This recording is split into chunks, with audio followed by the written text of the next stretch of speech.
Okay, hey there. I'll just start and get get this over with quickly.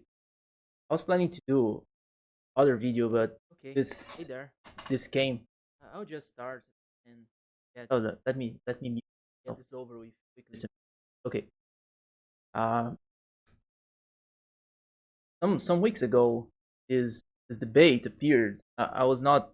I think I was aware of that, but I forgot this debate between Richard Wolff, a I think it's a prominent Marxist professor. I see a lot of people referencing him when they don't want to strawman the Marxist position.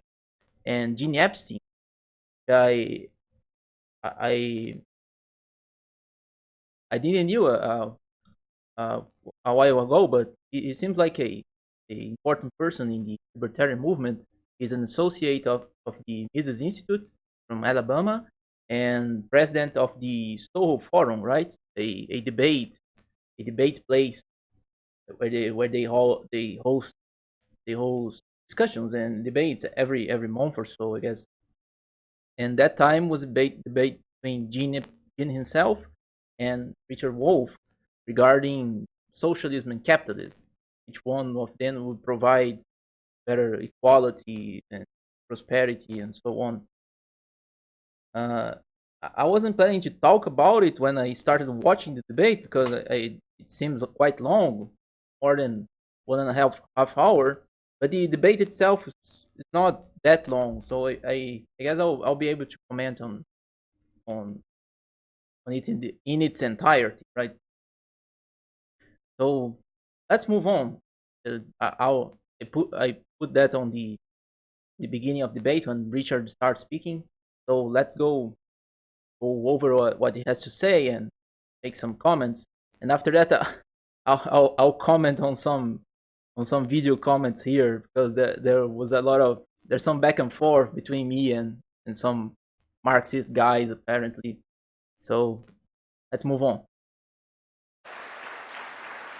I think this sounds fine. Tell me if it's too. Thank you all for coming. I assume that socialism is the reason that you came, either for it or against it. And I hope that the things I have to say will make some sense of it for you. I did want to comment on the notion that Reason Magazine is free and that the Understanding Marxism book costs money. And I want to urge you not to infer from the price what the values of these things are. That would be a mistake. It would be confusing the price with the value. And for those of you that know something about socialist theory, that's something you want to avoid. Okay. From what I know, Austrians think that either. But okay. Socialism preferable to capitalism. My basic argument is that's a very low bar. That's not asking much. It's pretty I want to confident. make that case as strongly as I know how. But I have a problem in the very beginning, as I always do, traveling around this country, talking about this. And that is, we are like bears in this country, coming out of a hibernation, about 70 years of it. Since 1945, when everything changed from a society in which socialists, communists, Marxists occupied all the normal positions in society as teachers and workers and bureaucrats and unionists, when we had a New Deal that celebrated many of the objectives socialists have always supported. Across the United States had a big picture over the wall, the clerk's office where you bought stamps, and there was Uncle Sam. Okay, first, I was kind of surprised when they told that because I saw that argument a lot that FDR on the FDR days things were going pretty towards the state control of things, right? And I was under the impression that the typical answer to it, the critical rebuttal to it, is that was a conspiracy, that the United States was always very capitalist, and uh, the the Marxists and socialists were always marginalized. And here he's saying that there was a time when that was pretty mainstream, in not that long ago. I mean, a lot of decades ago, but it was in the there was a time where that was strong with FDR, and he was saying even about the academia, professors or Marxists and socialists. So he's confirming that.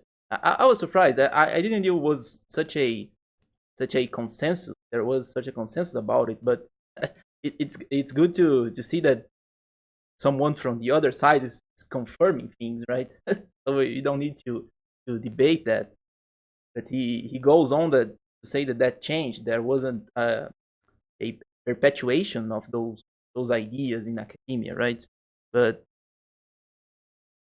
it's interesting seeing that, because for in libertarian historiography, should I say, uh, FDR is taken as one of the most statist of the presidents, right? For his time, he was the peak of the progressive era, right? And then a lot of things failed after the World War II. But they have it that period of expansion of government, right?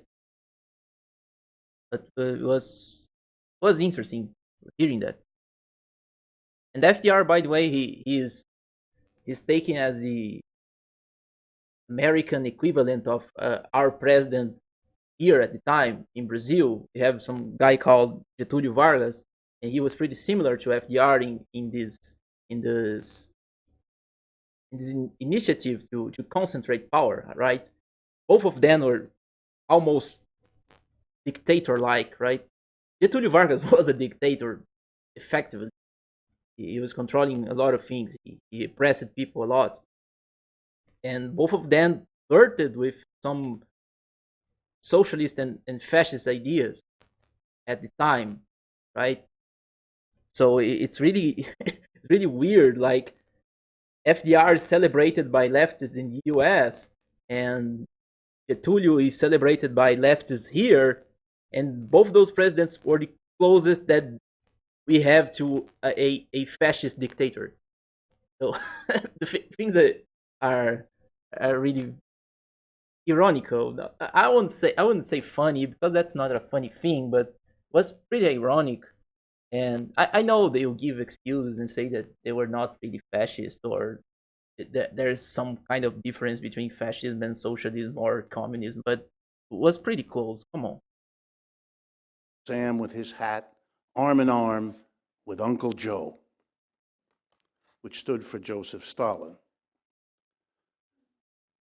After that, there was, not so surprisingly, a terrible reaction.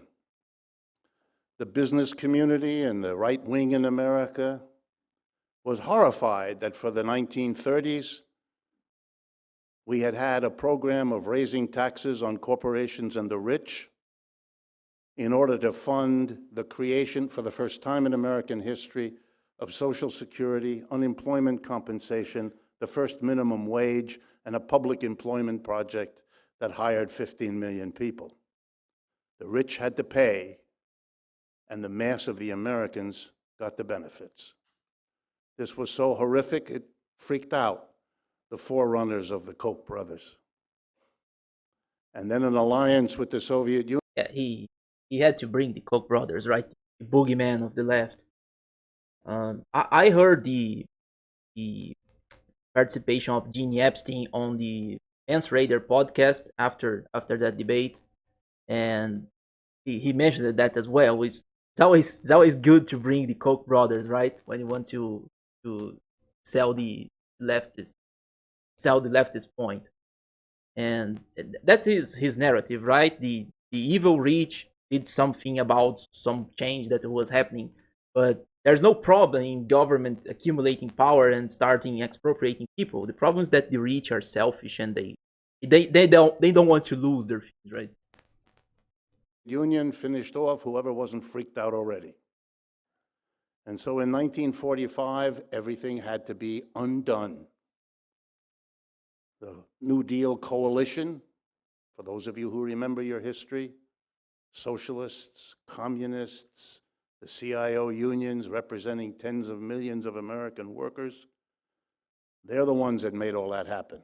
They're the ones that made Roosevelt do all those things. And they had to be defeated, and they were. And the way you break up a coalition is you find the weakest link, or what you can make out to be the weakest link, and suddenly communists and socialists who had been the militants making the 1930s the greatest unionization period in American history. We never had anything like it before. We've never had anything like it since. Communists had to be transformed, and likewise socialists. From the great allies in the war, from the great vanguard of social programs in the 30s, they became agents of a foreign power likely to be interested in strangling your cat.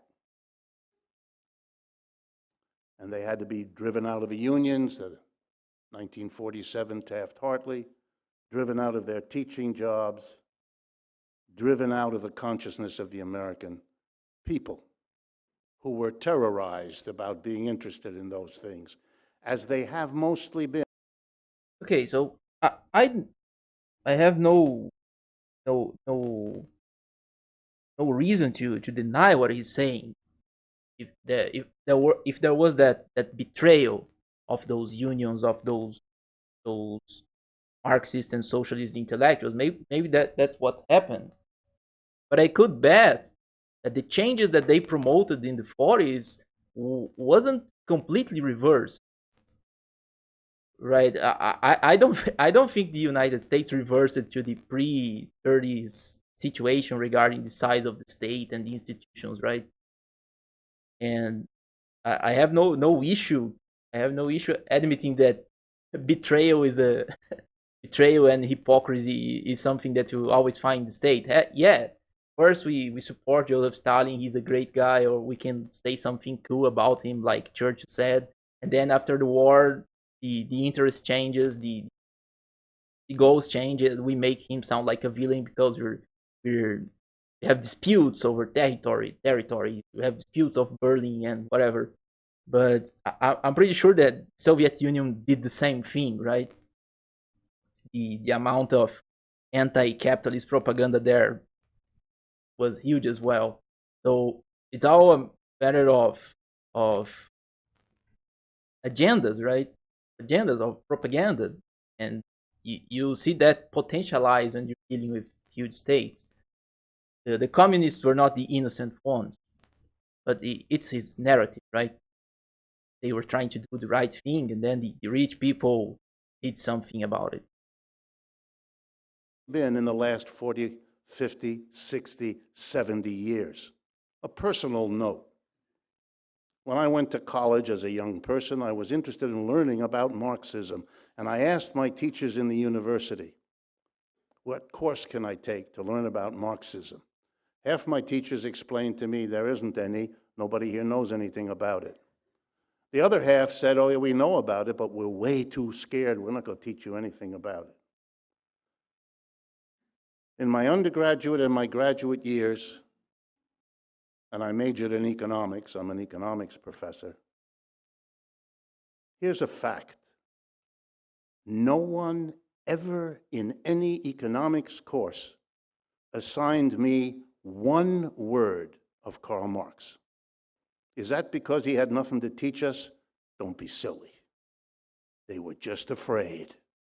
75 years of fear.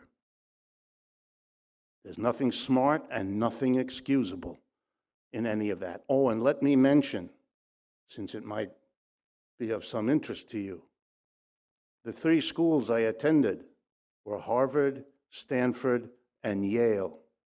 And if they don't have the courage, what can you expect from Eastern Kentucky?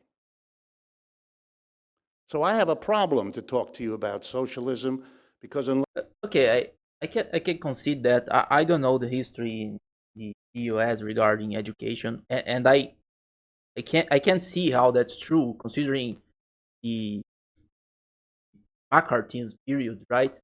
When was he John McCarthy, the persecution, the witch hunt, and all that. There was some kind of huge anti-communist propaganda in the U.S. I can concede that, and I have no reason to think he's lying. Situation in Brazil was not that hard. I think here the socialist ideas have much more room to grow, mainly since the 60s. But and that's something that you see a lot, right? Every time an idea is considered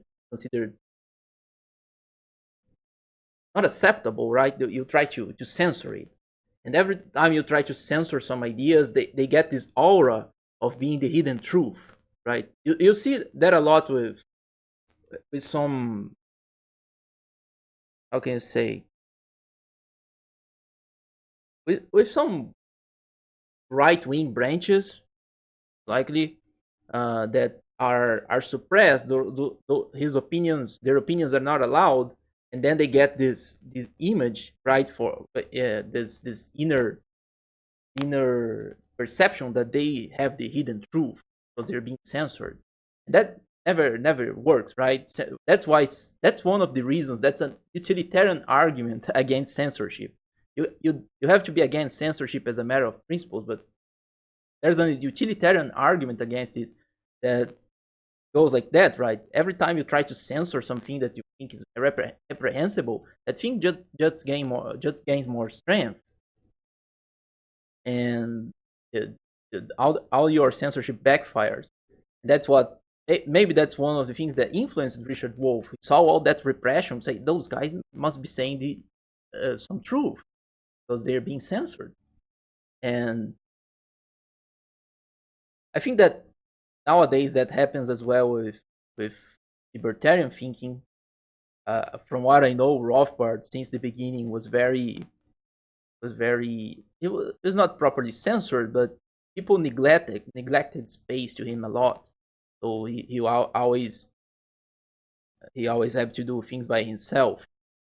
Even people who at some point supported him then tried to come up with some soft libertarian perspective and censored him as a radical. So I'm not saying that because something is censored, it is, um, saying that something is right because it's censored.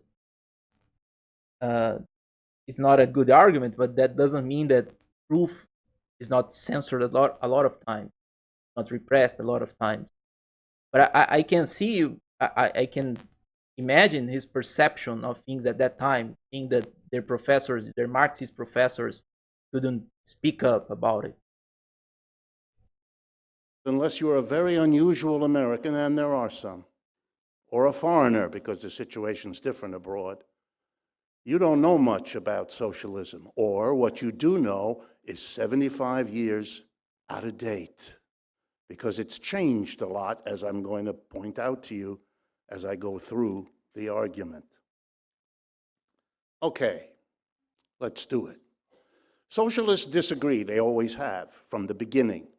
Socialism is a product of capitalism. It always was. There was no socialism before capitalism came into being. Why? Because capitalism in the French and American revolutions made a big fat promise when it asked people to leave the feudalism that existed before and shift over to capitalism. It made the promise. Okay. First of all, that's when things start to get upsetting. That's bullshit, right? Capitalism is not a promise of anything. Not that's the problem of a lot of socialists, and that's when his arguments start getting like the run of the mill socialist apology. That there was nothing really new here. They take socialism as a system, and socialism is a system. It was a proposed system. It was an idealized system. Even if people never really never really be specific about how should it be, but it's a proposal. It's the next phase, and then to forge some equivalence, they treat everything that came before, supposedly came before, as another system, as another proposed system, something that was implemented top down. And capitalism here becomes a promise. Oh, it was a system that replaced what you had before. And then you have a completely different thing called feudalism. And then before that, you have your primitivism. And there are those clear cut uh, changes. Not clear cut. It can be gradual, but you can identify different systems that had nothing to do with one another, and they were simply implemented. And that's bullshit. Every all the aspects you have in the capitalist system are things that you can see in past time, right? That has to do with some discussion I had in the comments here. Um, that private property and trade and accumulation of capital and all that existed since the beginning of civilization in different levels.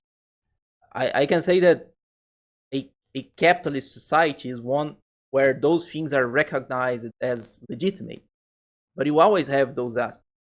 There's not a clear cut distinction between those things, and there's no progression. You can only think that there is a progression in history, uh, from system to system, if you change your definition to respect that idea, that predefined idea that there should have the, the predefined idea that a progression happened, and then you start changing your definition of capitalism or feudalism and then primitivism to accommodate this idea. And see, this is sorry, this is mostly BS. I'm not trying to mock the guy, but there was no system proposed. When Adam Smith, and he wasn't the first capitalist, he wasn't the first capitalist ideologue or something like it, but when he writes his book on the wealth of nations, as the title says, is an inquiry on the wealth of nations. He was seeing a process happening that wasn't planned, and he starts asking himself, what happened? Why are the nations getting richer? He, it wasn't something that was planned before. It started happening since the end of the Middle Ages with the urban rebirth after the end of the invasion cycles. So you have the cities starts to getting populated, and commercial activity and production starts to grow. And that wasn't something that was implemented as a proposed substitute feudalism, as a promise of better times. It simply happened. I'm not saying that wasn't some forms of that weren't some forms of coercion, and use of violence and force in that process. That happened a lot. But I'm saying that the capitalist system wasn't something that someone came up with and implemented, as socialists normally pose with their system, even if they never specify how should it be, how it should be. Sorry. As in the French Revolution, that capitalism would bring with it liberty, equality, fraternity, and let's add democracy and prosperity. Uh, maybe I didn't read a lot, but I can't see how the revolutionaries on France were proposing capitalism. Well, you can say it was a liberal revolution, but um, there's nothing much on that saying about trade. I don't really know. Maybe he's definitely more well read than I. But I can't see how the French Revolution, as we learn about it, was trying to propose capitalism. I don't know. If you take the French revolutionaries, most of them are precursors to the socialists of the French Commune or after that. Sorry. Well, let's see. Socialism is the movement that recognizes that what capitalism promised, liberty, equality, fraternity, and democracy, wasn't delivered and never was. And the socialism is a movement which, if it has anything in common among its different tendencies, is a notion that we can do better than capitalism. It's a yearning to do better. It's the kind of yearning slaves had to go beyond slavery, or serfs to go beyond feudalism. Employees and the people who empathize with them figure we can go better and do better than capitalism. The good old progressive view of history, right? Struggle of classes,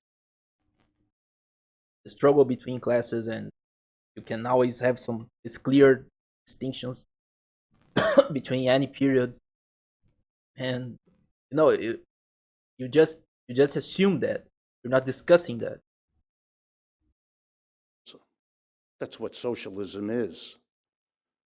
Beyond that, socialists agree about three flaws, failures of capitalism. And again, briefly, to go through them. But there are three. Capitalism is unstable. Capitalism is unequal. And capitalism is fundamentally undemocratic. Let me briefly explain. If you come from a libertarian perspective, those things are not flaws, right?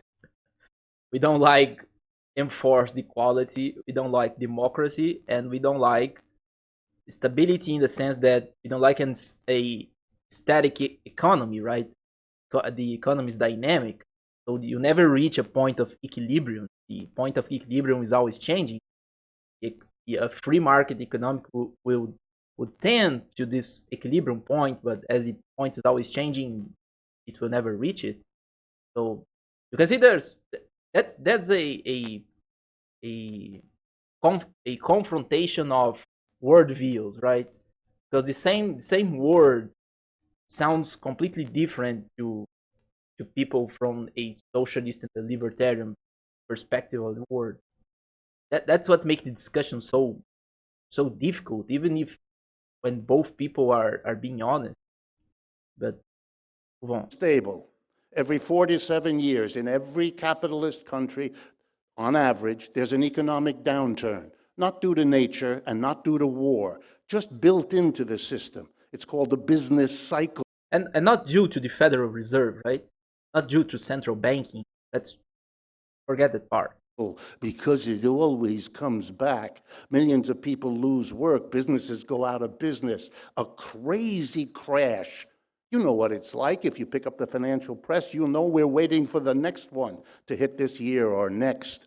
Mr. Trump's biggest worry about being reelected is that it'll happen too soon.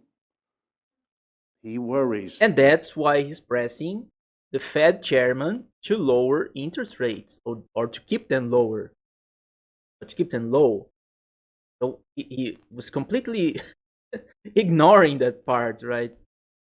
But he'll always come up with the idea that the Fed is actually a private bank at the service of private bankers. And that's not untrue.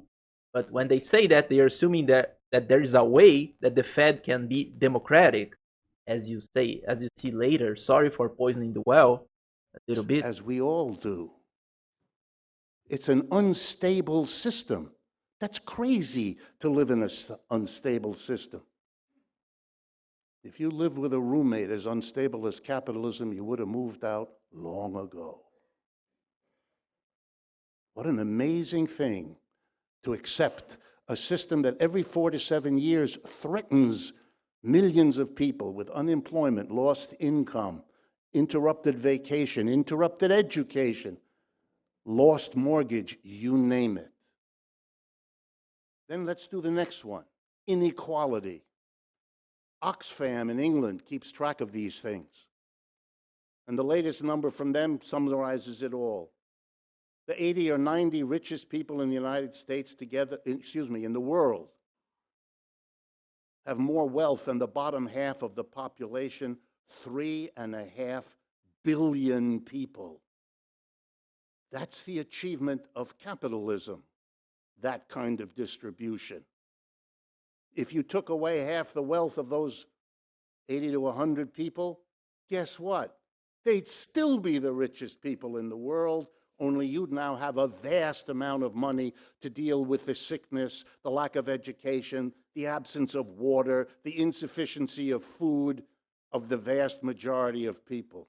Problem with that is that you can only take half of their money one time, and then if they know that their money will be taken, they won't produce that much.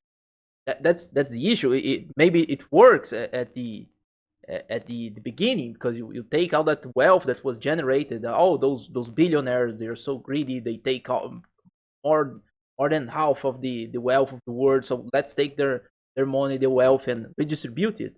But next time there won't be that much wealth to take, right? And he won't address it. And I don't know if someone addresses it properly, but what an achievement, such inequality. And now finally, the lack of democracy. The part of it you probably know and thought about is the buying of our political process, on display every day, everywhere. You all see it, you all know it. But here's a part of the lack of democracy you might not have thought about. Long ago, we got rid of kings, queens. We decided we didn't need somebody sitting at the top of society telling us all what to do, so that we would all be, let's call it subjects. That's what they called us. So we got rid of the kings, our comrades, right? And queens, and we said, no, we can run this in a different way, this political system. We can all get together, we can periodically vote and take steps and collectively make the decisions that used to be in the hands of the kings and the queens. How interesting. We democratized, at least a little, the politics. And what we didn't do was to democratize the economics. So what do we have inside each enterprise? A little king, an owner, a manager, a board of directors, a king and his court, who run everything, who make all the key decisions. Well, somehow he's right. As a king is somehow the private owner of a kingdom, and the subject, even if you can't own people. But it was like it. And the head of a company is the owner of the company, is private owner of the company. The difference is that the difference between them, and maybe he knows that argument, but the difference between them is that the owner of a company are not forcing people to subject to his rule, right? Different from a king or a queen. But let's move on. There was a embarrassing moment. What to right produce, there. how to produce, where to produce, and what to do with the profits everybody in the enterprise helps to produce. If it's too difficult for you to hear me out, then it's a sign that I'm getting to you. Thanks. We're good. People in the comments were getting crazy about that line. He's a pretty good speaker, right? You can see that he's eloquent. He can make his case. Please keep going. Please hear out Professor Wolff. Please respect Professor Wolff. We don't have democracy in our workplaces. We never did. The commitment to democracy is verbal in this society, limited to that voting activity where we live, but not where we work. And as adults, that's where we spend most of our time, going to work, being at work, and recuperating from work. In the workplace, no democracy at all. We do what we're told. Okay, there's a problem. What does he mean by that? Because as Jeannie and Pete were talking at the podcast after that, what does it mean to have democracy at the workplace?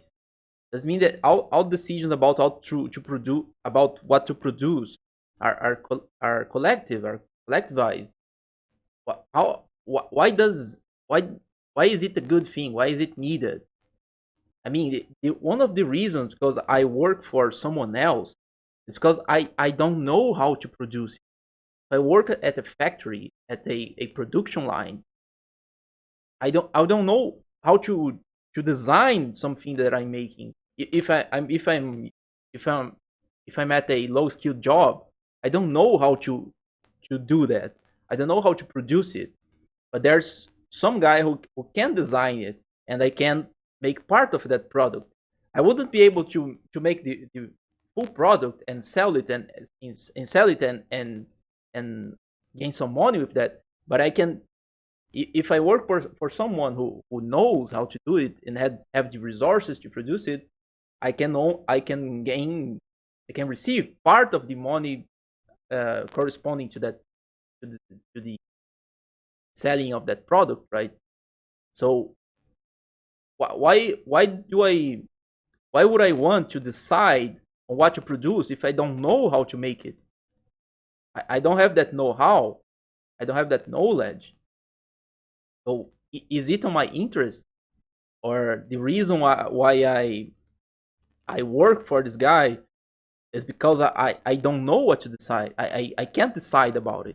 I don't have the knowledge to decide about it. So how can I contribute to this decision making? And I'm talking in a utilitarian perspective, but if we go to the moral ethic perspective, I sign a contract saying that I'll say I'll work on that specific task. I can't after that complain that people aren't letting me decide, right? But I guess someone will say that that's not valid because people are forced to work for somebody in a capitalist system because they need to eat and all that. Like like any head of a company has a particular motivation to be an asshole, right? And force everyone to starve if they do not comply with their demands.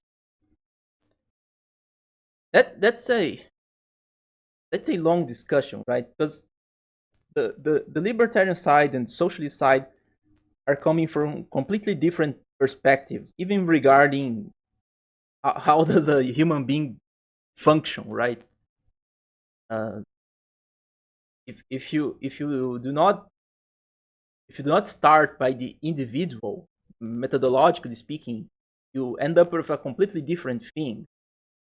So that's a long discussion. I don't plan to exhaust it, but you can see that where he's coming from. You can have an idea where he's coming from, and that place is completely different. He's not talking about agreements between individuals. He's talking about classes. He's talking about class warfare. So it's really difficult to have this conversation. And you see later that both of them are not talking about the same thing. They can't really properly communicate. What we produce belongs to somebody else, and we have no say over what they do with it, how this is organized, what the technology is. And there's a question that I think I never saw someone asking. If I'm in the capacity to produce some good and properly decide about what to produce and how many, why I'm working for someone else? Why I'm not an artisan, right? Why I'm not at my home with my tools producing it? If I have this knowledge to decide, why am I accepting to work for someone else? It's not like it's a different human being with more power than I, intrinsic power, and say, he has money, so he has more power. Okay, but at the beginning of things, why I'm doing that? You can refer to the what happened at England, right? With there was a law. I don't know what's the official name for it, but there's a law when a lot of people from the countryside were expelled to the cities. And you say, oh, that forced them to work for the industries, right? But that's a specific thing. If you go with that, you end up defining capitalism as something specific to England, of 18th century England. So it doesn't work as a general definition of what capitalism is. And socialists, therefore, have said, my God, we can do better than capitalism. And that's what they want. And that's what they agree on. But here's where the disagreements. How do you go about it? What do you do? And we have a benefit, socialists do today. We have some experiments that were made in the 20th century. Russia, China. Okay, that was a low point. I don't want to virtue signaling or have some fake outrage, but those weren't simply experiments, right? You can't just say, as Gene said as well at the podcast, you can't just say, oh, we had some failed experiment here that they weren't completely successful, some people died, but if you try again and kill 10% less, we can see we're in the right direction, right? I mean, I don't think they're joking about it, but that's even more worrisome. You can't treat this as experiments. One time I was discussing with a Keynesian, I don't know if it was an economist, but he was a Keynesian guy, saying that Keynesianism was all about controlling the economy and testing to set the right parameters to optimize it. Yeah, but if you're talking about testing parameters in an economy, what happens if you set the wrong one? You collapse some economy, you make people starve. Are you really in a position to do that? Are you really in a position to, let's test some times, we'll crash some economies, but you arrive at the right numbers, but then your economy changed, then your numbers have to be updated over and over. You don't have a whole model of your society. But he said, we don't need a model, we just need to apply trial and error, right? So it's really weird why people don't get skeptical about it, right? I don't see libertarians proposing a system. Oh, I have all the knowledge how to run the economy, and then we'll make some tests. No, that the libertarian position is the opposite to that. I don't know, I can't make that calculation alone. So our best bet is to let the human interactions, the individual human interactions, define those values, right? Define how things will operate. And that's not I'm not saying this out of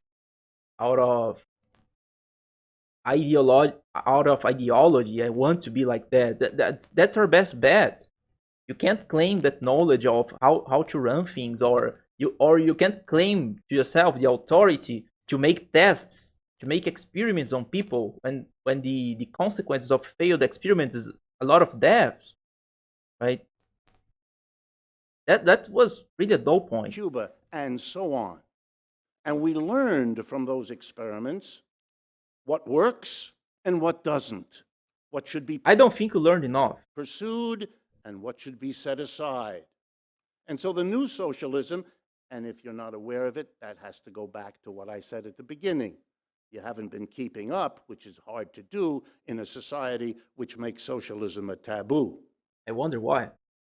What has happened to socialism is a refocusing of itself. It's not interested so much in the state doing things that achieved rapid rates of economic growth, true enough, but it also left too much power in the hands of too few people, and that has to be addressed and dealt with, which socialists have been doing. And the new focus of socialism is to do something at the workplace that was never done, to go beyond capitalism in the organization of the workplace, to democratize the workplace, to make where... Okay, first of all, props to him for recognizing the flaws of centralized power. But now, he just said that in the 30s, you had all that process of the unionization of work, and those unions had influence enough, had enough influence to make the president make the necessary changes. So how now he's saying that's a new thing, something that was never done, has never been done.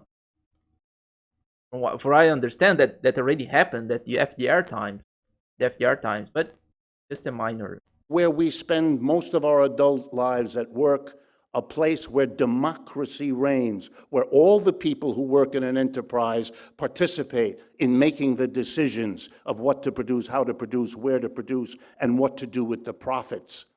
Because if they all together made those decisions, we wouldn't give some people $150 billion and other people have to borrow money to get their kid through college. We're not exactly giving people this money, right? It's an exchange. But okay. We wouldn't have the inequality. We certainly wouldn't allow the irrationality of every 4 to 7 year instability. Everybody together would choose a technology that isn't dangerous to the health of all of us at the workplace. We could go beyond capitalism, but we have to have the courage to do what was not yet done, not in Roosevelt's New Deal and not in Russia or China either. The transformation at the base of society into a democratized workplace. That's the new direction of socialism. That's where socialism will be in the 21st century that we are now entering. It's a new and a different socialism. It has learned from its own earlier experiences and experiments. 2 little footnotes. Capitalism did not emerge out of feudalism, all finished in one swell swoop, did it? If you know the history, you'll know that capitalism started in this town, in that village, in that area. Often it didn't last more than a few weeks or a few months, sometimes a few years, and then it was crushed by feudalism. And they had to figure out how to survive, and they had to get together. It took centuries. I can agree with that. There was this kind of transformation, this gradual transformation, but it wasn't a plan. As I said before, it's not a system. It is not a closed system. Like, oh, I'm proposing that, and some guy had this idea, oh, let's make something called capitalism. That happened because the the environment transformations, the conditions were changing. You had the end of the cycles of the invasion. You have the resurgence of cities. So the conditions changed to promote this new interactions, these new economic interactions that resulted in a capitalist system. But that wasn't planned. Doesn't work like an argument to me. It doesn't sound like an argument to me. If socialism was something that happened naturally, so who am I to complain? And from what I know, that was the initial argument, right? The socialism was inevitable. It was the natural next step in the evolution of society. So why do you need to promote it? That's one of the greatest contradictions, right? Oh, socialism is inevitable. The capitalist system will eventually reach its collapse, and we'll get to a socialist society or a communist society. So why all that effort to make that happen? Why all that planning? Why you're trying to do? If you're so confident on it, that's how I see. In my opinion, that's how you can see how much a person believes what he's saying. If he's going for a self-fulfilling prophecy and saying, "Oh, that will happen," but let's make it happen quicker, right? Let's force it to happen quicker. You don't really believe what you're saying. You can see the same with conservatives and progressives.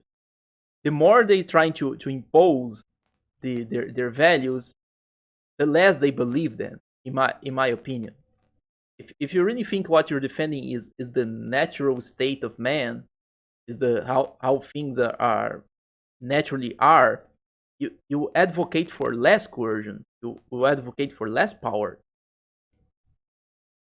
because you believe that that's the natural thing. that believe that what will eventually happen, and why that's not the the way socialists are doing things. They think that's the natural progression thing. You just trying to transform it in a self-fulfilling prophecy. As it will eventually happen, let's just make it happen already, right? It doesn't make sense to. Socialism isn't born all at once either. It makes its early experiments. It had one in the Paris Commune in 1870, and then it had some other experiments in the 20th century that I've mentioned. And just like with capitalism, you learn from your experiments how to make it better next time, how to correct the mistakes you made in the project that has animated socialists from the beginning. We can do better than capitalism. Who are we? That's the big question, right? Does this we involve people who don't want to try? Okay, you learn from the mistake. So when you're starting your own commune, can I opt out, or do I need to take part? And as you're the ones promoting those ideas, you will be the one in charge. But probably, as you know, you see that the meme is real. That it's not socialism this time. It's not those old school socialism, that old school Stalinism. It's now democratic socialism. But the problem is, as democratic as your system is, democratize the decision process as much as you want. In the end, the actions, the execution of what is decided, it's concentrated on a few people. You can make everyone do. You can make everyone do the execute what was decided. It's concentrated on a few people, and those people will act on their self-interest. And you have a huge load. You have to have huge loads of ideological sugarcoating to say that, oh, in the post-capitalist society they won't act on their own interests because they're not poisoned by that bourgeoisie thinking anymore, so they will act on behalf of all society. Things that you can't prove, you can't demonstrate. You have to try first, right? And try again until you extirpate all those bourgeoisie vices. That's the problem, right? But you can also say, oh, people will all collaborate to do something. But you can only reach that if you allow people to decide over their own lives, right? There is this false dichotomy in this socialism and democratic socialism between few people deciding for everyone and everyone deciding for everyone. Why are they not considering the third option, which, as I understand, is a libertarian option, that is each one deciding for he or herself? You have somehow the best of both worlds. Not the best of both worlds, but you recognize that actions are individual. They are only performed by individual agents, but you're not concentrated on a few individual agents with decisions about the entire society, just about themselves. But they don't seem to consider that possibility. And there is no reason that the human progress that took us beyond ancient villages and tribes and slavery and feudalism should imagine itself to have stopped at this point. Every other system was born, evolved, and died. Capitalism, we know, was born and evolved. I'll leave it to your inference as to what it is doing now. That's an historicist fallacy, by the way. But tell that to a Marxist, right? Thank you.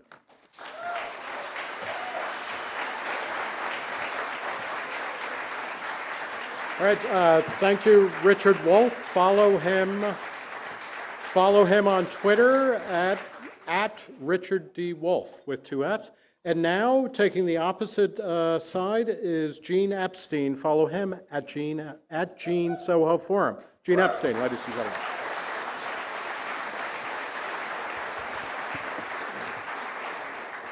By the way, there are seats up front for people who are in the back, and I want to apologize to Professor Wolff for that outburst. That was very rude.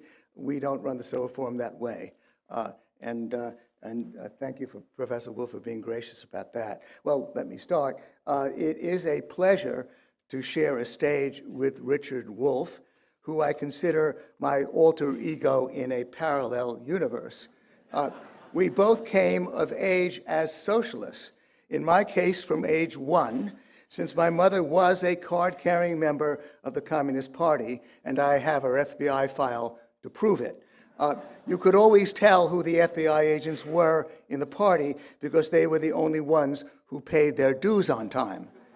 Richard paid his dues by getting an economics PhD at Yale, followed by a career advocating socialism. I paid my dues by evolving into a different kind of radical, a bleeding heart, freedom-loving advocate of capitalism. I believe that even the deeply... That's something they say about Gene, that he has this advantage over other apologists of libertarianism, because regarding socialism, he is being there, done that, right? He's been there and done that. So he came from a communist socialist background, so he knows the internals of those things. And that gives you an advantage on some debates. Not a tactical advantage, but a knowledge advantage, right? It's what's called the... Every time you try to study an idea you oppose, the best way to do so, and the most difficult way to do so, is to practice what is called a suspension of disbelief. The best debunkers of some idea are the ones that at some point conceded that idea, right? Okay, I'll read what you have to I'll see what you have to say, and while I'm looking at it, I'll concede that you're right. I'll try to read what you're saying the most charitable way and believe what you're saying, and that's the way you can come up with the best rebuttals, right? Because you have this honesty to look at things like there's something to learn there, and I admit that's a difficult thing to do, but mainly for myself. I'm some hard-headed guy, and sometimes I have some difficulty looking at something that contradicts me.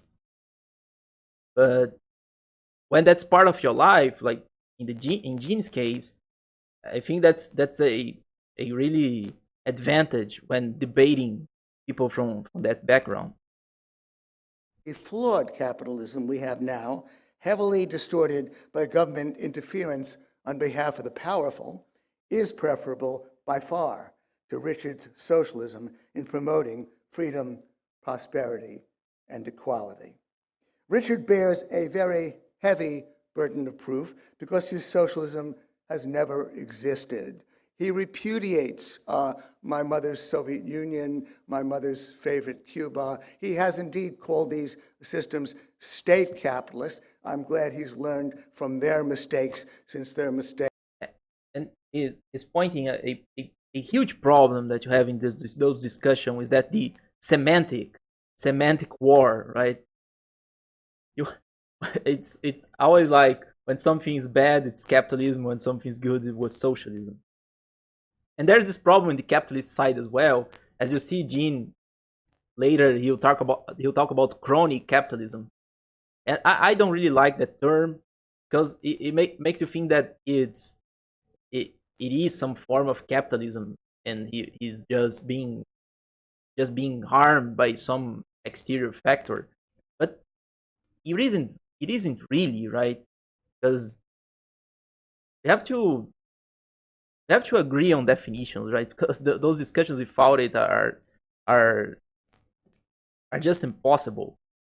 And okay, go on. Has in fact, of course, cost the blood of tens of millions of innocent people.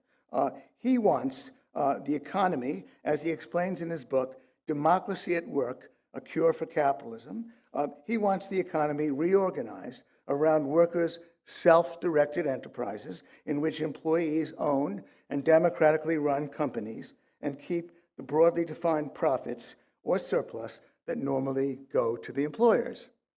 I fully support what Richard calls employees becoming their own employers, so long as people freely choose that arrangement. Richard thinks such firms are a substitute for capitalism, but they're actually just another option that capitalism offers. Nothing about the system of protecting property rights of firms in a free market dictates how these firms must be structured. Richard himself has written. And I think this is a point that even advocates of capitalism doesn't understand, don't grasp. There's nothing in the definition of a free market, of a free market economy. There's nothing saying how things will be made, right? They're just talking about what you should respect, what institutions you should respect, the private property, the voluntarism, but they say nothing about how you will structure your production. You can have a commune, as he'll say, you can have a commune in a free market society, or you can have a fully properly capitalist model with division of labor and accumulation of capital and reinvestment in production, and or just for profit, like just for profit, like that. But you can have a commune if this aligns more with your values. So if you're looking to implement this, like Dan Cardoso is saying here, why you're not trying to make things less controlled so you can do it now, right? But as Ron Paul says, most socialists don't really want that. Maybe deep inside they know that it won't work, or they are not willing to do the sacrifice themselves. They want to try their socialist model at the expense of other people. They're not willing to do the sacrifice themselves. But that's an speculation, but it's difficult to not think that when there's room for them to try, and they're not trying. About the quote, varying kinds and degrees of democracy in the workplace, which already exist. Based on these cases, he observes, quote, workplace democracy responds to deep needs and desires, unquote. But these deep needs and desires seem to run only skin deep. Richard has written that in today's worker-owned enterprises, quote, it might be legally possible for worker owners to transform the enterprise so that they become not only owners, but also collectively directors. However, he concedes, that has very rarely happened. Well, no doubt it very rarely happens because workers very rarely want it to happen. But the move to workers' self-directed enterprises can happen in the capitalist system if workers do want it to happen. Start with the fact that the bottom half of the population accounts for 1/3 of all consumer spending, the bottom 4/5 for nearly 2/3, adding up to trillions of dollars per year. On the investment side, there's over $1 trillion in labor union pension funds domestically and an estimated 40 trillion worldwide held by labor union pension funds. All this financial firepower could be marshaled to make workers' self-directed enterprises the dominant mode of production. And it would be true to the 1960s view that radical change must be implemented by the same people who seek to be the embodiment of that radical change. But what Gene talked about here, I think it has to do with this false dichotomy between inequality and wealth, right? As Richard Wolff said, it was strongly against inequality. Oh, there's this group of people who has a great proportion of the wealth, but the wealth with the bottom half, is it enough for them to be entrepreneurs? Is it enough for them to try to improve their lives or not? That I know that's a a repeated argument, but what do you prefer? You prefer inequality with those people here having a decent conditions, living in decent conditions, or do you prefer equality with everyone living in a less resourceful state, in a poverty state, in a relative poverty state, right? As he's saying, even the lower bottom of society has enough capital to start something by themselves. So why are they not doing it? I can guess that they are not doing it because they see people who are prosperous, who have more prosperity, and say it's better to work for this guy because he knows how to do things, and he has the resources, the intellectual and material resources to produce more wealth, and I can benefit from it. Even if they do not rationalize it that way, in sort of a instinctive way, they do that. The unwillingness of workers to follow the Marxist playbook is as old as Marxism itself. Around 1980, democratic socialists like Michael Harrington and Tom Hayden advocated a bottom-up socialism similar to Richard's. But they acknowledged that without the coercive power of government, worker-owned enterprises, quote, are almost impossible to get off the ground, as two of them wrote. Richard might argue that it's okay to use government power to try to jumpstart workers' self-directed firms, since government often rigs the game anyway. But a Marxist like Richard should be deeply troubled by the old contradiction of radical change from below being implemented by the force of government from above. And beyond that, he would use government to socialize finance and the allocation of labor. That's why he and I are taking opposite sides in this debate. He advocates a full-blown form of socialism that will put freedom, prosperity, and equality under siege, just like the old socialisms did. But let's go all the way with Richard and assume that a socialist political party wins at the ballot box with 2/3 of the electorate voting for its candidates. Since 2/3 is normally interpreted in politics as a mandate, the government makes Richard's socialism a reality. But voting for a radical idea in a voting booth is very different from a full and active commitment to that idea. So let's not assume that the 2/3 have anticipated the real consequences of what they voted for. Richard writes that apart from doing our assigned jobs, workers would each be, quote, democratically and collectively given fully equal participation in decision-making over their own enterprise and over the broad economy, unquote. He adds, somewhat ominously, quote, no one could work without engaging in both roles. There will be a need for financing under Richard's socialism, both to create new worker-owned companies and to provide funds for enterprises that want to expand. The, quote, obvious alternative, writes Richard, to the existing sources of finance is, quote, socialized banking, consisting of, quote, self-directed enterprises where workers and communities affected by bank policies together direct and operate banks. So Richard would shut down the nearly $50 billion raised annually through crowdfunding and the several hundred billion raised through various forms of venture capital. And finance is not the only function he would relegate to the power of politics. He also proposes a, quote, specialized agency that would, quote, always know from constant monitoring which existing enterprises need more laborers, which have registered the wish to commence new production, all the relevant skill and experience requirements, and where affected laborers and enterprises are located, unquote.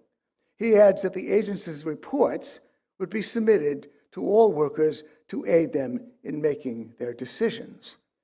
Notice that he's talking about knowledge of the relevant skill and experience of 160 million workers in the US across hundreds of thousands of firms.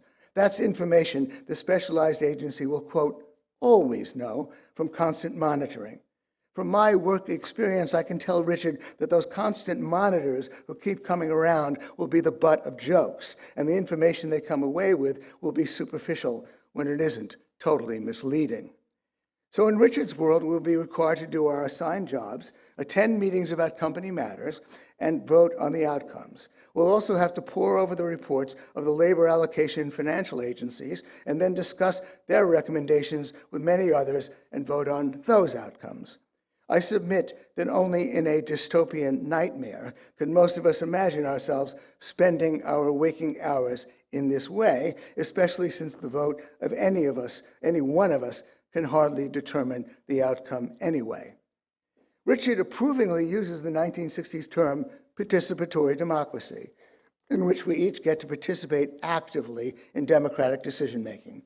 In a 1970 book called After the Revolution, sociologist Robert Dahl explained the arithmetical unworkability of this idea.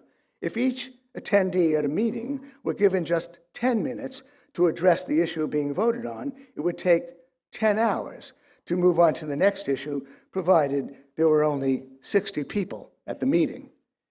But let's take this leap and assume the participatory democracy would be functional. Many firms seeking to expand their operations will have to borrow funds from the democratically run financial agencies, while also applying to the democratically run labor allocation agency for more workers. And these democratically run agencies will be ruled by the vote of the majority.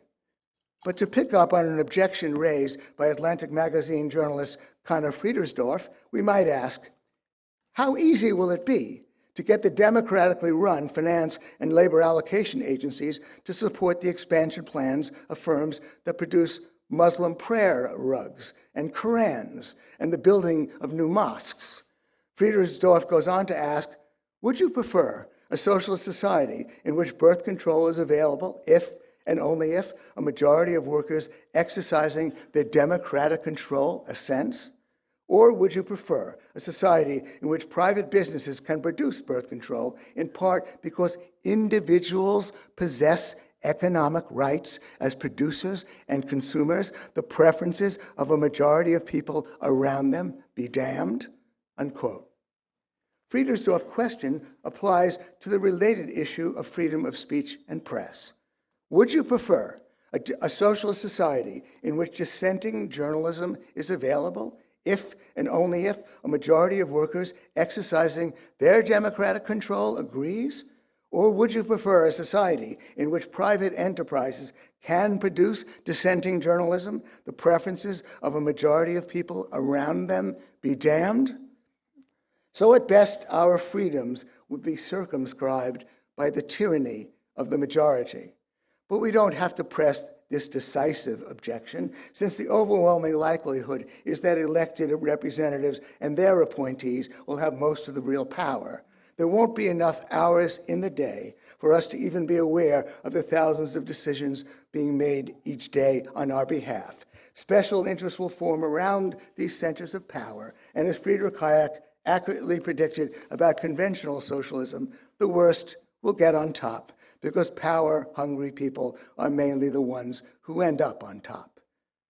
Our most beloved living ex-president, Barack Obama, was called... Okay, so that you don't say that I'm not pausing Gene here. Up to this point, I think he's talking about two main problems, right? When Richard is talking about this different kind of socialism, this bottom-up socialism, there's two ways you can understand that. You're saying that you expect that the people will start organizing organically and start to cooperating with each other to produce something that they have interest in, they are interested in, or which is basically a free market consequence. Is I wouldn't see a difference between this type of bottom up socialism and the consequence of a free market, because people tend to collaborate with each other. But there's a matter of worldview, right? If you think that all people have equal capacities, in this bottom up socialism that there wouldn't be inequality ever, right? But maybe inequality happens because people are different and they start producing different things and with a different productivity level. But from the quotes that Gene provides, and notice that he's providing quotes, that's important. This kind of bottom up socialism that Richard is proposing, it's really how it sounds, right? Is a democratic form. There will be voting, and there will be all the voting structure to decide some things. And then Gene proceeds to talk about all the problems of the democratic process, which is in the end a tyranny of the majority, right? The democracy became such an empty word nowadays that it simply sounds something cool, right? It's good. Everything that is bad, let's just democratize it. In Brazil, we have the same. It's just an empty word with a positive connotation, meaning like, oh, everyone will participate, but you're not seeing the concept itself and its flaws. You have a lot of operational problems with this kind of direct democracy, making everyone participate, because people have different knowledges about different subjects and have different interests. So they won't vote for everything with the same level of attention, with the same knowledge, and then you have room for lobbying and all that. And there's just the operational problem with time. If you let everyone give his opinion about any subject, how much time will we spend trying to decide things? And after you decide, maybe all that subject that you're trying to decide on will just change. So there's a lot of operational problems that people are not considering. Even if we set aside the moral part, and after that he's talking what's basically the problem of resource allocation, right? The calculation, the economic calculation. How do you know how much to produce of anything? Having the individual human interactions organically setting the production of things, or organically leading to the adequate production of things, of goods and services, is not the same of trying to condensate all that knowledge in a single voting process to decide what will be made. Those are different things, because one is dynamic and the other considers a static economy. So you have these. You end up with a completely different result, because people simply don't know what to do without a external reference, without a price system, without the interactions of other people. So he's basically listing a lot of issues with that kind of solution that, according to the book that he's quoting, Richard's proposing. Called by New York Times journalist James Risen, quote, the greatest enemy of press freedom in a generation, unquote. As left-wing journalist Glenn Greenwald has pointed out, Obama used the archaic 1917 Espionage Act to prosecute more journalists, including James Risen, than all previous presidents combined. So freedom of speech and press is a fragile thing, constantly being assaulted on all sides, and especially by government. If you magnify the reach and power of government under Richard's plan, politicians in power can stifle dissent by stealthily denying funds and labor to enterprises that put out information that government doesn't want published. Now take the issue of prosperity. Take the force that brings prosperity, innovation, or what economist Joseph Schumpeter called creative destruction. Richard thinks that as long as people can be offered another job, they'll agree to giving up their current job to allow creative destruction to happen. But since people naturally resist change, efforts at major or even minor change would likely not only resist change, but they do not have the same level of skill for any job, right? If you worked your entire life as a software programmer and people say, oh, we don't need software programmers anymore, you need to work on the docs. You're not you do not have the enough skill to be productive there. So it's not just a matter of not wanting to leave your comfort zone. You don't have the skill to do that. How much time will pass until you're able to be productive? Be thwarted by special interests reluctant to give up their established positions. Imagine the response if Steve Jobs sought funding for a smartphone that would also replace a flashlight, a watch, a camera, a compass, a calculator, a recorder, CD player, and GPS navigator, threatening the industries that turn out those products. The pattern of obstruction will be emboldened by the knowledge that most new ideas fail and few succeed in a big way anyway. Policies toward imports could make Donald Trump look like a free trader. When consumers voted with their dollars to buy Japanese cars because the cars were better made and lasted longer, there was a market in place that made it hard to stop the imports. But in a politicized environment, the threatened industries would find it easy to prevent the foreigners from selling us the cars. The planners will have a perfect excuse for rejecting any projects or proposals they don't like, the economic reality of scarcity. By scarcity, I mean the fact that what everybody wants always adds up to more than there is. So they can reject proposals they don't like on the reasonable grounds that the resources are simply not available. So freedom and prosperity would both be under siege in Richard's system of socialism. On inequality, as Noam Chomsky has pointed out, you can find income equality in a prison where power is quite unequal. And political power will be more unequal than even under our flawed system of capitalism. The flawed system we have is preferable by far to what Richard proposes in terms of freedom, prosperity, and equality. Because we have so many avenues of private funding, dissident publications like The Intercept, Jacobin Magazine, Reason Magazine, books like by Richard Wolff, and a debate series like the Soho Forum can persist. Because we have private funding and reasonably functioning consumer and capital markets, innovation that brings prosperity can persist and even flourish. And on income inequality, the turn toward capitalism in countries like China and India has lifted hundreds of millions out of grinding poverty and has therefore meant a narrowing of income inequality globally. But I began by saying this is a flawed system.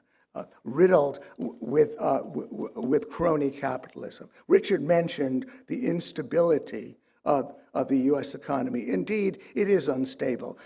I read Richard's analysis, and as far as I can understand, he believes that the Great Recession was triggered by the fact that the consumer was tapped out, that consumers could no longer afford what they were buying. Well, if he looks at the data, he'll find that just before the Great Recession happened, consumer spending continued to rise. That was in the fourth quarter of 2007. What he ignores was the crony capitalist policy of government through the federal. Don't call it crony capitalism, because you're saying like it's like it is a modality of capitalism. It's basically socialism. Everything regarding centralized control of finance and currency is socialism. We don't need to sugarcoat it, saying that's crony capitalism. The crony capitalism. It's basically a socialist policy. Federal Reserve that brought that awful event. So I'm Gene Epstein, and I'm here to recruit you. Yes, we have a flawed capitalism, but in order to make it a better capitalism, we have to do a lot of radical things, including reining in the power of the Federal Reserve that does indeed cause a banking I prefer to just end the Federal Reserve cartel and brings instability in this economy. Maybe we can talk more about those things later on. Thank you very much.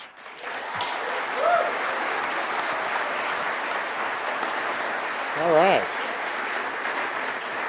Well, thank you, Gene Epstein. The debate is joined. Now we're going to have five. Okay. So this thing, if you're a leftist, a Marxist watching this, and things I'm being, oh, you're being too biased. You didn't interrupt Gene as much as you did with Richard Wolff to poison the well with your comments. I I concede that I interrupted uh, Richard much more, but because I have much more comments to make what he's saying, I'm agreeing with most of Gene is saying, and I'm not being biased because the bias is something that you're not aware of. I'm coming here agreeing more with Gene. I'm being partial because I'm on his side, and I can admit that there's no problem with that.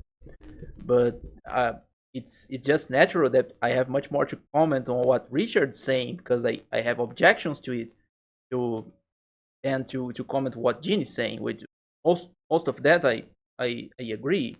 I would word it in a different way, use different references, maybe worse ones because I'm not that well read.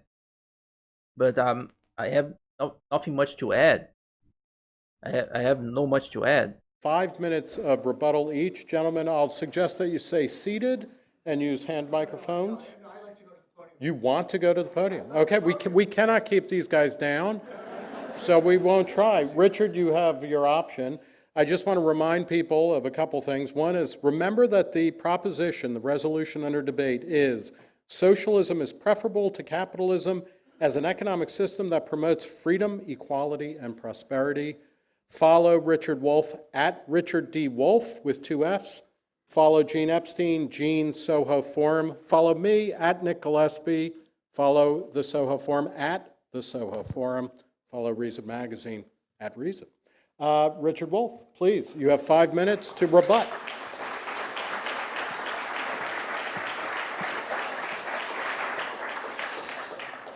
Listening to Gene makes me realize that a book that you write is a little bit like a child that you have.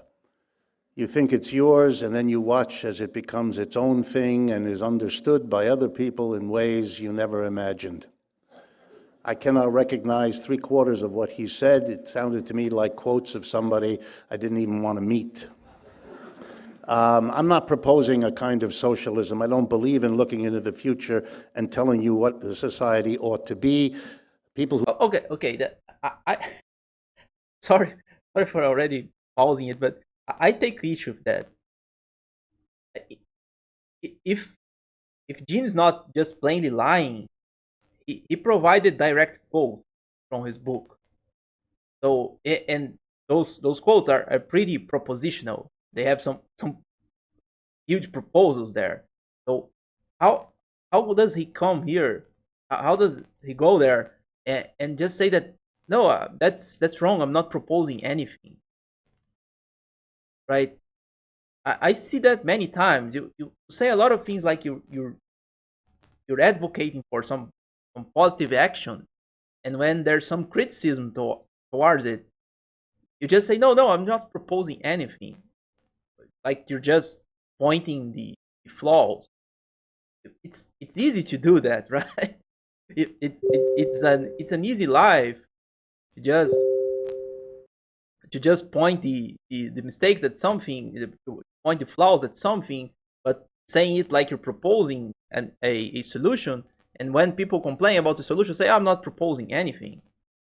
I don't know if there's someone watching this that's a fan of Christopher Hitchens, but there's this there was that iconic debate between him and William Lane Craig when it was basically about the existence of God. And William Craig starts by pointing, there's all those arguments here that you can use to advocate the existence of God and all that. I'm not entering discussion with he's right or wrong, but he's saying, there's these arguments. How do you answer them? And he goes to say, no, I don't need to answer them because I'm not proposing anything. Right? It sounds pretty much the same to me. You go all around the world making presenting lectures and and feeling and receiving crowds of people to listen to you. You sell books, you sell bestsellers, and then you say that you're not proposing anything, you're not defending any idea. Are your lectures complete silence? Are your books full of blank pages? You're defending some idea, and he in this case, Gene is providing direct quotes and saying, "Oh, look, that's what you're proposing. That's the flaws of that. How do you respond?" And then he goes to say, "I'm not proposing anything." What kind of answer is that, right? You're just avoiding the problem. And no, Richard seems like a intelligent guy. So how will I not think that is just being plainly dishonest here? People who tell you the future are usually found in carnivals. You pay them a little bit of money, they tell you who you'll be sleeping with in 2 weeks, and you giggle. If you actually take seriously what they've proposed, you need help. I'm not proposing what a socialism would look like, number one. I'm talking about how you get beyond what we. So why you saying that socialism in the 21st century will be democratic? Seems like a proposal to me. Because like in all societies, you're either satisfied with the way things are, or you're looking for how to make them better. If there's a genius in the United States, it's been that we've been willing, in many areas, to do better. But there's a taboo when it comes to. Yeah, it's called personal enterprise, individual enterprise. You don't need a system for it. People strive to do better. What's the problem with that? Why do you need a system for it? Economics, represented by what Gene said, that you really shouldn't look at that because it's only going to get worse. Those nasty politicians will do all the terrible things that should make you stay with what you have. Oh yes, tinker with the Federal Reserve or here, but don't change the fundamentals. Where did that? Gene talked about radical change. Why is he saying that? That's basically a straw man. Why? See for yourself, right? Maybe I'm biased. Where did that come from? Where did the economic system get a pass? We debate about family life, we debate education, we debate our transportation system, but debate the fundamental structure of capitalism, which is not about markets and not about the government, but how you organize the production and distribution of the goods and services without which you cannot live. And that's economics. So how that's not about markets and government by extension. You're planning something. Slavery did it with masters and slaves. Feudalism did it with lords and serfs. Capitalism does it with employers and employees. And the whole purpose of my book and the work that we do and the new directions of socialism is to question and transform that. No more group of employers telling us all what to do and employees living in that undemocratic workplace. And okay, so something that many people do not understand it regardless of your political affiliation or ideological affiliation, making a proper analysis and criticism of something is not the same as proposing a good solution. So just because Gene criticized your solution for it, that according to you didn't propose, but you proposed, that doesn't mean that he is criticizing your analysis of the problem, or at least partially. It's not. That doesn't mean he's criticizing. He's saying that the problems that you're pointing, the problems in society that you're pointing are not true. That's not the same thing. Maybe you're right in your analysis. You can concede that. But what I'm saying, even if you're right in your analysis and in your criticism, your solution that supposedly you're not proposing, but you are, it doesn't solve the problem, doesn't help. Democratizing things will just create we just potentialize the problems that we already have. The whole notion of controlling the government so it doesn't oppress you in all the ways that Gene likes to enumerate is to create a social force at the base of society that could possibly prevent that. And making the mass of people in the workplace have the final say and power over what that workplace does means you don't have a small group of people in a government cutting a deal with a small group of people called employers at the expense of a large group of people called employees. That's the trend. I can get on board with that completely. But if you have the social power, which I also desire, why do you need government, right? If you have people, you have in the hands of people sufficient power to control change, to control how things are done. What's the purpose of government? What's the purpose of the state? Right? So why those people are not just requesting a service from a service provider? Why a state providing a service can be controlled by people, but a capitalist service provider providing a service can't? What's in this particular relation that makes the head of the whatever company accumulate power and the head of the state not? If the society has all that self-determination, why do you need a state? Why is your socialism in the end a free market socialism? It doesn't. I'm laughing at it, but I really can't. It doesn't really make sense to me, right? If you propose, how can at the same time people have power and the government exists? The monopoly of force exists, monopoly of coercion and law.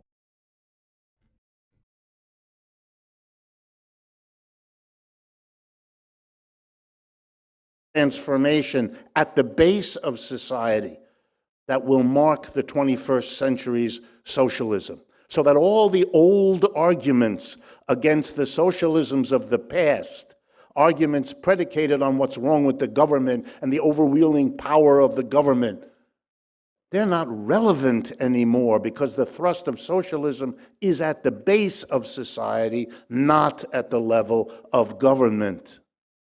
There's a reason Karl Marx wrote no books about the state and endlessly studied the production and distribution of goods and services, because that's the core of the economy he wanted to take us beyond. I don't know more to say about it. If you have control about the distribution of goods and services, you have this state control of that. You're controlling society. How can you separate those things? Okay, here's the government controlling the distribution of resources, and they are somehow controlled by society. But this distribution is not applied by all society, as I understand. You have some public servants here doing that. But if they have control over that, how wouldn't they use that control to coerce people? Right? If you expect that kind of coercion from an employer, why won't you expect that from a commissar or something like it? And that's the problem we have. We have let that go as if there's something necessary or holy or sacrosanct about that way of organizing production. So we all take it for granted. We shouldn't. We never should have. The impulse to democracy ought to have been applied in the workplace. What seems sacrosanct here is the concept of democracy. Like it will solve everything. I understand that your 21st century socialism is democratic, that we have this democratization of the decision process. But as I said, as Gene said, if I remember correctly, the execution of what is decided is concentrated, still concentrated. So you can't really avoid that. You can just mask that and subject this to all the flaws of democracy itself. And as for the arguments, gee, you wouldn't want to go to all those meetings. Yeah, as Dan said, that there's also this contradiction, right? I can agree that Marx makes a lot of criticism about the state, in some of his works as an instrument of the bourgeoisie, and to some extent I can agree with that.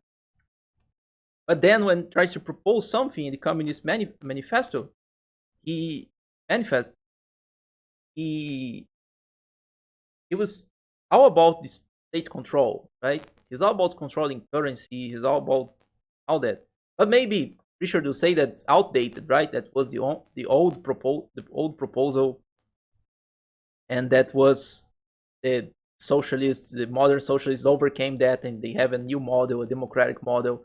But you can't demonstrate that that will work. You can just speculate because democracy is such a good thing.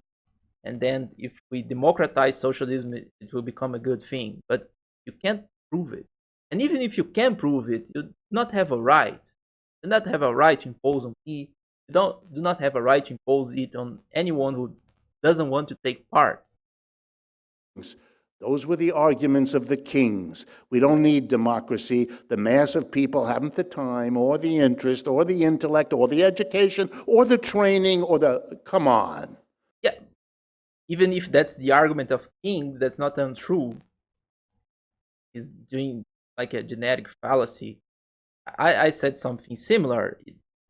People do not have the same knowledge to decide about everything, and they don't need to. There's no reason why everyone have to decide about something that will apply for everyone.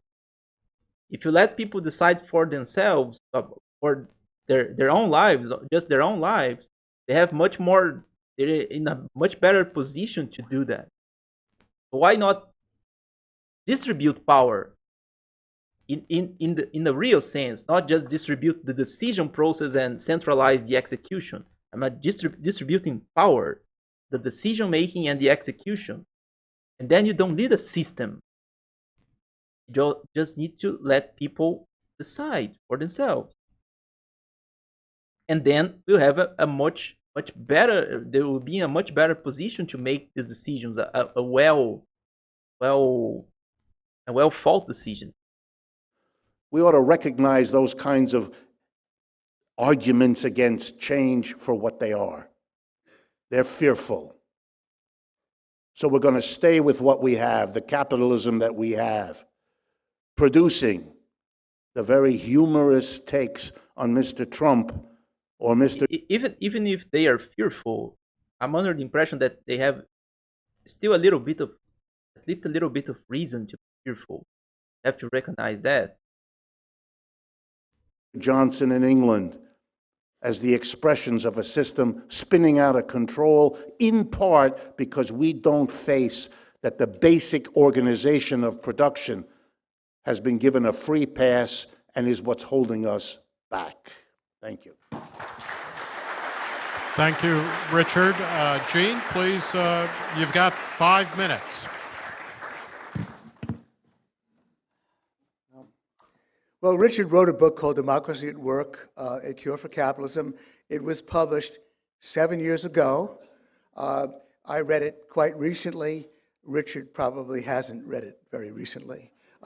That's where, at least commendably, he's written a whole book, a book, by the way, that Karl Marx never did write, about the socialism that he wants. And I quoted copiously from that book in my initial talk. If Richard is now going to say, oh, well, that book, it's forget that book, just, try to recognize that socialism is preferable to some of the crap that goes on now, then we'd have to say, Richard, we've been hearing that for over a century, from socialists. Then we had the Soviet Union, Stalin, then we had Mao, and then we've had a lot of mess from your socialism. You've got to be a little bit more specific before we get the least bit interested in something that has been so disastrous. Yeah, that's something important. After all those so-called, after all those failures, even if you say, oh, it wasn't socialism, it was state capitalism or anything like it, at the same time, Richard recognized that they were failed experiments. So, and you have to understand that a lot of people will be afraid, fearful with a next try. So at least have a more detailed proposition. If you're not proposing anything, come up with a more detailed proposition so people can look at that and think maybe that will work at time. But if you're just saying that what you have now is bad and we need to go forward, it's kind of a nirvana fallacy, right? You're comparing a a a real situation to an ideal one if you're not making any effort to explain, but you know it's better, so you just need to go there. That doesn't that's not enough. For humankind. So I want to get Richard back on the straight and narrow and take him seriously that he's proposing something with a nuts and bolts definition: workers' self-directed enterprises. And the embarrassing thing for Richard, as it was for Marxists right back to the time of Marx, is that they're selling something that workers don't seem to want. We had socialism in Israel. We had 5% of the country really was socialist. I trust that Richard would agree that the kibbutzim of Israel, where 5% of them lived, really were socialist in a true sense, the bottom-up sense. And that's what I'm proposing. Now, of course, what also happened to Israel, as Richard probably knows, as you probably know, is that those kibbutzim just fell apart. They don't exist anymore. People lose interest in it. But again, what we are saying, we libertarians are saying, go for it. Workers, self-directed enterprises. You do have co-ops. Richard in another mood said, hey, look, you've got co-ops. It speaks to needs and desires, and indeed, maybe it does, then go for it. But then let's build it from the ground up, just like I'm proposing. And then we have a system of capitalism. Do I want to keep the flawed system of capitalism, the system that fights, the political system that protects the powerful? No. Capitalism is a system of profit and loss. Profits encourage risk-taking, losses encourage prudence. That's the system. Now, we abrogate that for the crony capitalist system. That's what brought about the housing bubble that caused the Great Recession. I'm quoting Noam Chomsky, a guy I also like, by the way, even though he's a socialist. To a too great extent, we privatize profits and we socialize losses. That's what the Federal Reserve does. That's what it's all about. Do I want to sit back and like this system? By God, no. We have a crony capitalist system, by the way, that shafts people. It's interesting, like he brought up Noam Chomsky 2 times, which is a known left, right? But some of his criticisms are true. Yeah,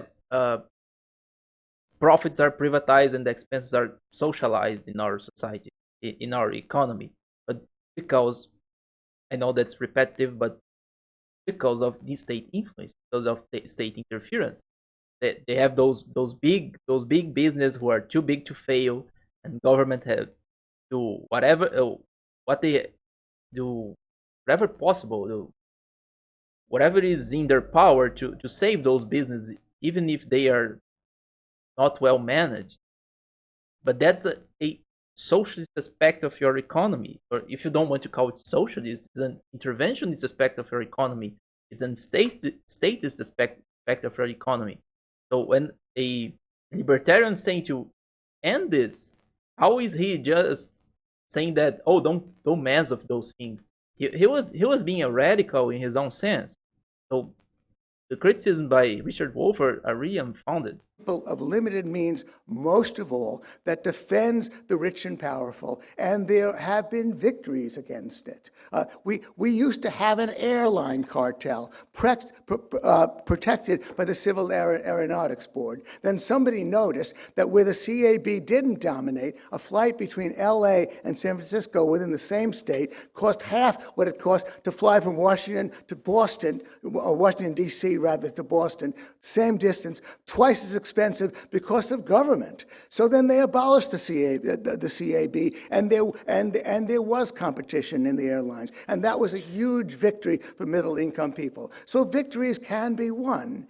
Richard, I want to recruit you to change this system of capitalism, if you'll excuse the expression that my socialist Uncle Abe used to use, but I use it as a contraction for crony capitalism. We need more capitalism, yet not less. We need to change things. Richard could join us or he could focus on building his workers' self-directed enterprises from the ground up, building on top of the co-op movement, the employee ownership movement, which, by the way, already gets tax breaks that I don't necessarily object to, that already gets those breaks. Go for it. Turn everybody onto worker self-directed enterprises, and they're perfectly compatible. It's just like being in business for yourself. That's all it is. It's a great idea. It hasn't really caught on, but maybe it has potential. I welcome it. Thanks very much. Okay, so after that we had a Q&A. You can watch it for yourself. I'll provide the link, but you can find it quite easily. I know that I think went for more than 1 hour, but I just want to go over some comments here. Most of them, even if it's on Reason TV channel, most of them seems to be from leftists, from Marxists, praising Richard Wolff's performance. I I should say that I'm not that impressed, but maybe it's a matter of bias. There's some comment I made here. I don't know if I'll find that.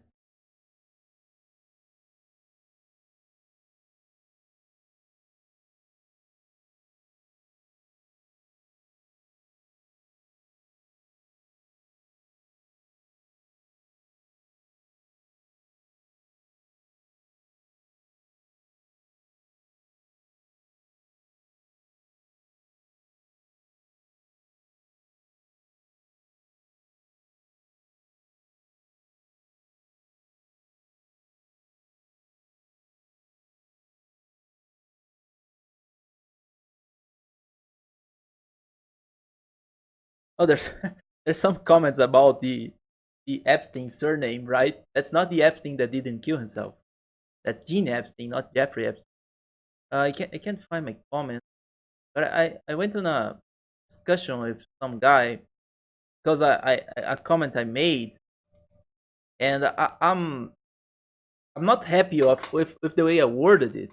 Because I'm just talking about this idea of an evolution of systems, right? Like the capitalism or something that came after feudalism. Before that, there wasn't capitalism. And I was just saying, if you look at the Roman Empire, for instance, there's so much trade there. There is so much people seeking profit, going to India to buy spices to send in the Roman Empire. There are a lot of people seeking profit, making trade and all that. And how can you say that capitalism just started to exist gradually after feudalism? And there's some complaints here, and even on Twitter, I posted something similar, and there was a bit of a controversy regarding the what I was calling capitalism. And fair enough, as people explained to me, and somehow I knew as well, but it was badly worded. Capitalism has not exactly to do with trade, right? With exchange of goods, services. It has to do with production. It's a private property-based production system. But what I was trying to say indirectly is that for you to have trade on, you ultimately have to have some form of private ownership, right? I know that as I understand, in a socialist community, you have socialized means of production, right? Are the means of production that are socialized, and the consumer goods can be private, can be personal property. I think Marxists make that distinction between personal property and private property. Personal property is something that you're using at the moment, right? You're consuming. It's not something that from what you extract profit. And okay, fair enough. It was badly worded. I recognize that, but I don't see how in a system of in a socialist community, communist community, it seems sounds weird, but I don't see how in a socialist community people will have such disparity of consumer goods as well. Isn't Marx the one who said from anyone according to their capacities and to anyone according to their necessities? So I would think that the distribution of goods will end up pretty evenly as well in a socialist community. So you do not have that much reasons for trading, right? Because you just have trades happen when you have some form of inequality. Maybe you can argue that the trade would happen between different communities. You have this community here and this here, they have access to different resources and they start trading. But if you take that and start reducing those communities in a way to be more minority supportive, so to speak, how wouldn't this type of socialism converge to a capitalist system? Because if you start to reduce those communities, and you end up in the level of families or even individuals, so at which point it stops being socialism and starts being capitalism, or we will say that this is socialism as well. Or are you planning for things to go the other way? So those communities will start merging and become bigger communities, and then you reach a global community. You have central planning, but then you're just ending trade completely. So even if capitalism is not defined by trade, it's difficult for me to see how trade can exist without private property, without private property of means of production. Because even if with private property of means of production, we have different decisions regarding what to produce. People end up with different goods, and then you can have trade of goods and services, of consumer goods and services. So I think one thing leads to another. Those things are pretty. There's a strong correlation between them. You don't need trade to have capitalism, but trade mostly just happened when you have some form of private property. I'm not saying the Roman Empire was capitalist, because there's a lot of private property was not recognized for everyone in medieval Europe as well, or in ancient Egypt as well. But you had you have you had to have some instance of private property, even if it was just like the pharaoh and his high priests. But someone has to decide. Someone decides about things, about resources. Every economic interaction, it's ultimately performed by individual actors. You can't escape that. You can't make a democratic decision and from that a collective entity will emerge and start acting on behalf of everyone. You have individuals acting. You can't escape that. And maybe for that, that's an ideological position from me, but you have to make a really strong case to convince me of the contrary. I think the ideological position is to treat things like this kind of collective entity exists, be it the state or the class or whatever you want to call it. So I understand it was badly worded. I was considering I was assuming a definition of capitalism, not the correct one, the most used one, the most useful one, even by Austrian economists. Even, but I cannot see how those things are not correlated. I can't see how trade could exist in the Roman Empire if at least merchants and producers of goods and services didn't have private property of goods and means of production. But and here's some other comment I made. I made during the presentation as well about Wolff changing his stance from making a lot of proposals about how socialism would be in the 21st century and then negating those claims, right? Just saying that he was not proposing anything. the guy answered me uh, complaining about a lot of things about capitalism, about contracts, and having to sell your labor and all that. But he just changed this for the he just made the same nirvana fallacy, right? I know there's a lot of flaws, and I'm not saying that we have to lay back and just watch the system because the words fall and let's just accept that. No, you can try to change things, but you can't expect to create a perfect system top down. You can strive for that, but you can't have this pretension to. You can't really make a case. Not just it's not just a pretension. You can't really make a case for how you organize society for the better without letting people decide about their lives. There's a lot of issues that socialists identify in society, in government, in the institutions, which are true, But what they're proposing is, in my view, I think, and I think in the view of many libertarians, a way to just potentialize those issues, a way to just increase them. That's what you're saying. We can't have a solution that involves a monopoly of force. It doesn't mean if it is democratic. We don't think it's the tyranny is. It doesn't matter if you have tyranny of a few chosen ones, of a few enlightened ones, or if you have a tyranny of the majority. You end up with tyranny. You end up with overriding the will of the minority. A problem with a democracy, a full democracy, a majority democracy, is that if 60% of people decides A and 40% of people decides B, 100% have A in the end, even if 40% of them don't want it. In a market society, in a market-based society, I would expect that if you want A, you get A. If you get B. So if 60% wants A and 40% wants B, 60% gets A, then 40% wants B, gets B.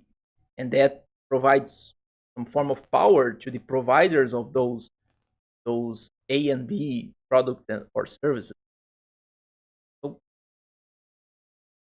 that kind of discussion is really difficult because it involves completely different ways to see the world. Socialists and libertarians are coming from completely opposite sides, and even if they identify the same problems, they identify them under a completely different light. And maybe that's one reason for me. That's one argument for making a case for libertarianism. If you see problems in a different light and you have different ideas for how to solve them, your best bet is to let different people try different solutions and see what happens. Not any kind of solution, right? You have to respect some, at least, life and property, right? You can't just steamroll people. But if you have this minimal common denominator, from that you can let people try different things and advocate different solutions. So I know I hope you found this commentary useful, or I hope you don't think you wasted your time. But I'll provide a link in the description for you to see the entire debate and Q&A and form your own conclusions. So thanks for listening.